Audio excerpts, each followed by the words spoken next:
Hello सबैजनालाई जय मसी नमस्ते। हजुरहरूलाई स्वागत छ यो बिहानीको सुन्दर समयमा तपाईहरुलाई साथीहरू मेरो यो युट्युब च्यानलमा। साथीहरू मेरो चाहिँ छोरी स्कुल पुर्याएर फर्किने क्रममा छु। घर फर्किँदैछु साथीहरू। अनि घर फर्किँदै खाली हातै के फर्किनु यतिकै के फर्किनु भनेर यो भ्लग बनाउँदै हिँडेको, यो भिडियो बनाउँदै हिँडेको साथीहरू। अनि यो भिडियो बनाउँदै म यो भिडियो मार्फत चाहिँ तपाईहरुलाई के भन्न चाहन्छु भनेदेखि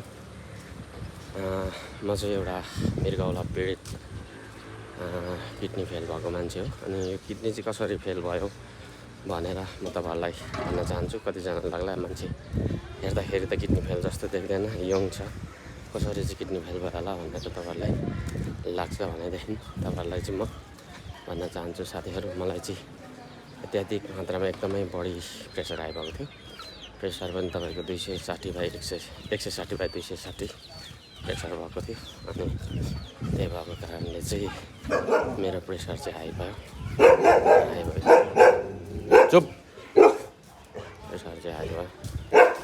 अनि त्यही भएको कारणले चाहिँ अनि हस्पिटलमा गएर चेकअप गर्दाखेरि चाहिँ अनि मलाई चाहिँ एकदमै गाह्रो भइसकेको थियो साथीहरू। बाटो हिँड्दाखेरि कुकुरले भुक्छ, कुकुरहरूको कामै छैन क्या, हिँड्ने काम डिस्टर्ब गरिदिन्छ।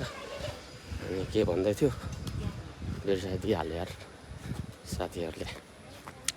अनि मेरो चाहिँ त्यसरी किडनी फेल भएको होइन। अनि तपाईहरुलाई यो भिडियो मार्फत त्यही भनेको छु, प्रेसर हाई भएर मेरो चाहिँ किडनी फेल भएको। अनि बायोप्सी गरेर रिपोर्टमा चाहिँ आइजिए नेफ्रोलोजी भनेर आयो।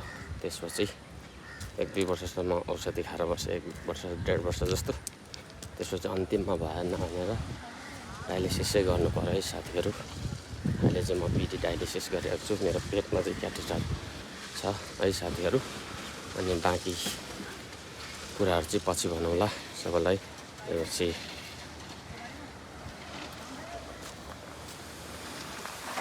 बाटोतिर चाहिँ यसरी बाटो चाहिँ यतातिर यस्तो छ, रेलो बाटो छ साथीहरू। हिँड्दैछु बाटो चाहिँ मैले यो चाहिँ मोटामोटी अलिअलि मात्रै यसो गवाईहरू भनेको साथीहरू।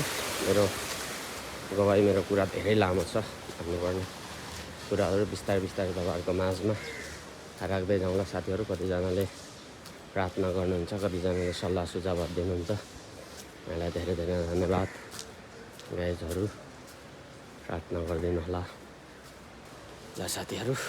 यसरी हिँड्दैछु, एक्सर्साइज पनि हुने अनि यसरी भ्लगहरू बनाएर हिँड्नुपर्ने आउनुपर्ने पनि 2-3वटा कुरा फाइदा छ साथीहरू यसरी हिँडेर जानुको लागि साथीहरू। अनि तपाईहरुलाई कस्तो लाग्छ मैले बोलेको कुराहरू? यदि तपाईहरुलाई राम्रो लाग्यो भनेदेखि तपाईहरुले लाइक, सेयर, सब्सक्राइब गरिदिनु होला। नराम्रो लाग्यो भनेदेखि तपाईहरुले सल्लाह सुझाव दिनु होला। यो कुरामा चाहिँ सुधार्नुपर्छ भाइले भनेर भन्नु होला साथीहरू।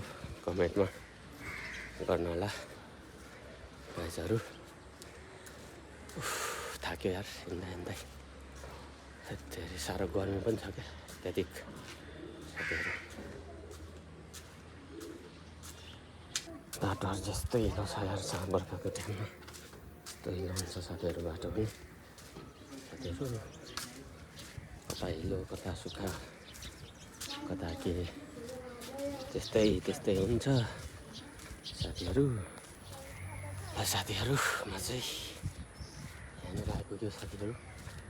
बिस्तारै हिँडेर आउने हो, गर्मी छ साथीहरू। काम बन्द लागेको छ आज चाहिँ, गर्मी छ साथीहरू। गर्मी थकाइ पनि लाग्यो साथीहरू। हेर्नुहोस् आजको मौसमहरू राम्रै छ, पछाडितिर हेर्न सक्नुहुन्छ तपाईँहरूले आजको मौसम साथीहरू। हेर्नुहोस् म चाहिँ यतातिर हिँडिरहेको छु।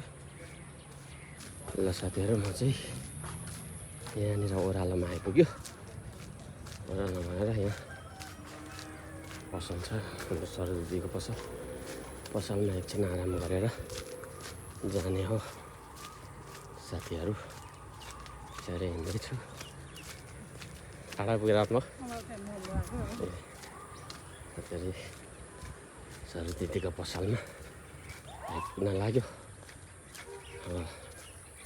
दिदीको पसलमा एकछिन पानीहरू खाएर अनि त्यसपछि जाने हो साथीहरू। ल साथीहरू पसलमा तपाईँहरूलाई केही चिजहरू केही सामानहरू चाहिन्छ भनेदेखि पनि तपाईँहरूले भन्नु सक्नुहुन्छ।